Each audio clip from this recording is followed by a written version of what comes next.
नमस्कार। 7 news India से संजीव। शनिवार को हुई बारिश के चलते ग्रामीण अंचलों सहित शहर के कई वार्डों में जल भराव की स्थिति निर्मित हो गई है। शहर के कई वार्डों में नाली चौक होने के कारण पानी लबालब भर गया है।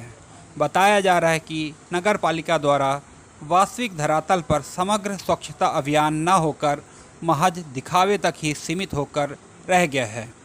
शनिवार एवं रविवार की बारिश ने एक और मौसम में नमी लाने का काम किया, तो वहीं निचले इलाकों सहित अन्य मोहल्लों में नाली की सफाई न होने के चलते नाली का पानी घरों में दस्तक देने पहुंच गया।